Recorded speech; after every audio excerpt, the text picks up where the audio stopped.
Good evening, Radhe Radhe friends. कैसे हो आप सभी? वीडियो अच्छी लगे तो लाइक कमेंट जरूर करें। तो यहाँ महाराज जी की शादी कंट्रोवर्सी में फंसी हुई नजर आ रही है। पहले तो उनकी कथनी करने पर काफ़ी वीडियो वायरल हुए कि वो कहते कुछ और हैं करते कुछ और हैं। ये वीडियो एक वायरल हो रही थी जहाँ पे ये बोलते थे कि शादी में मैं इसलिए नहीं जाता क्योंकि सांसारिक चीज़ें मुझे अपनी तरफ खींचती नहीं। उसके बाद इनकी शादी आप लोग देखे ही, डिजाइनर लहंगा पहना था इनकी वाइफ ने, खुद इन्होंने डिजाइनर कपड़े पहने थे, बहुत पैसे खर्च किए थे। तब लोगों ने सवाल उठाया कि खुद तो बोलते हो कि शादी सीधे और सिंपल तरीके से करनी चाहिए पब्लिक को, और खुद इतनी लग्जरी शादी करते हो। ये सवाल उठा। उसके बाद इनकी पत्नी पर सवाल उठने लगे कि वो पहले से ही शादीशुदा थी और इन्होंने उनसे शादी किया और ये बात पब्लिक से छिपाई। इनकी पत्नी की वेबसाइट पर पहले पति के साथ पिक्चर आई, कुछ रोमांटिक वीडियो आई, कुछ बिकनी में पिक्चर्स आई, बहुत सारी पिक्चर्स आई इनके पति के साथ। उसके बाद पहले लोगों ने विश्वास नहीं किया, फिर लोगों ने कहा कि एआई से बना है, और जब धीरे धीरे लोगों ने चेक किया तो उनको पता लगने लगा कि ये पिक्चर और तस्वीरें सच हैं और इनकी पत्नी की पहली शादी हो चुकी थी। मुद्दा यहाँ पे ये नहीं है कि इनकी पत्नी तलाकशुदा है, मुद्दा ये था कि इन्होंने झूठ क्यों बोला, क्योंकि ये कथावाचक है, धर्म का ज्ञान देते हैं। तो जब धर्म का ज्ञान देने वाला इंसान ही अधर्म करेगा यानी झूठ बोलेगा तो लोगों का तो दिल दुखेगा।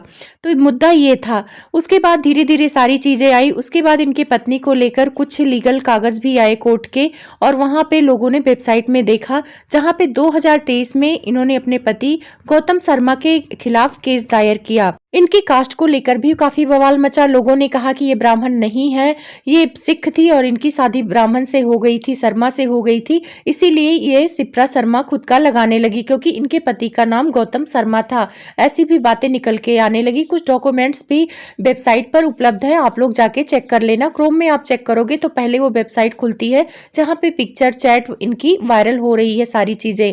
अब यहाँ पे मुद्दा ये है कि इन्होंने अगर ब्राह्मण से शादी नहीं किया तो अंतरजातीय विवाह है, और लोग कह रहे थे कि लव मैरिज है। तो हाँ, ये लव मैरिज है क्योंकि इनके ही ब्रज के निवासी सुधीर शुक्ला ने इस बात पर पुष्टि लगा दी कि ये लोग 3 साल से अफेयर में थे। सुधीर शुक्ला की बातों को लोग इसलिए सच मान रहे हैं क्योंकि वो ब्रज निवासी हैं और कथावाचक है, तो उन्हें लग रहा है कि वो झूठ नहीं बोलेंगे।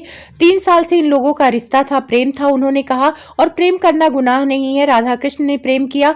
अंतरजातीय विवाह पर सुधीर शुक्ला ने बताया कि अंतरजातीय विवाह का क्या फर्क पड़ता है, लड़की जिस कुल में जाती है उसी कुल की हो जाती है। और साथ में उन्होंने कहा कि शास्त्र इसकी इजाजत देता है, शास्त्र प्रेम विवाह की इजाजत देता है, पुनर्विवाह की इजाजत देता है। तो इंद्रेश महाराज जी ने कुछ गलत नहीं किया है।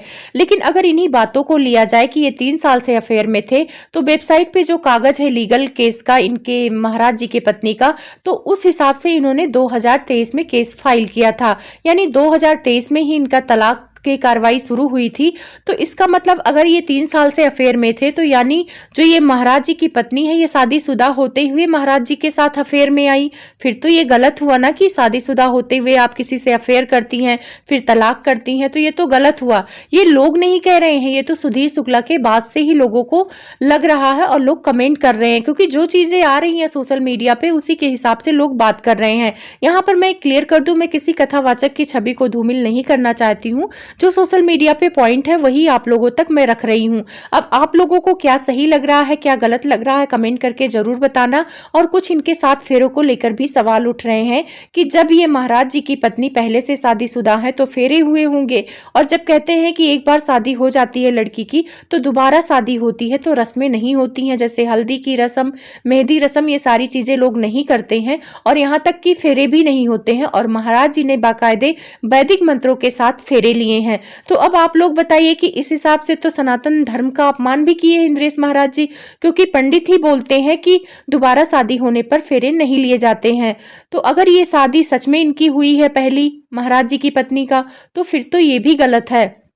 वैसे अभी पुष्टि करना मुश्किल है थोड़ा, क्योंकि अभी बात ही चल रही है, लोग चीजें अपने अपने तरह से जाहिर कर रहे हैं, और जिस हिसाब से सबूत आ रहे हैं और उस हिसाब से लोग इस शादी को अब सच मानने लगे हैं। और महाराज जी की तरफ से इस शादी का कोई खंडन नहीं किया जा रहा है, चुप्पी शादी हुई है, तो भाई लोग तो सच समझेंगे। अगर आप सच हैं, झूठे नहीं है, तो आप चुपचाप आके मीडिया में बयान दीजिए कि भाई इन सारी चीजों को खंडन करता हूं, मेरी पत्नी पर जो भी इल्जाम लगाए जा रहे हैं झूठे हैं। लेकिन महाराज जी चुप्पी साध लिए हैं, कुछ नहीं कह रहे हैं, तो इसलिए इस शादी को लोग सच समझ रहे हैं।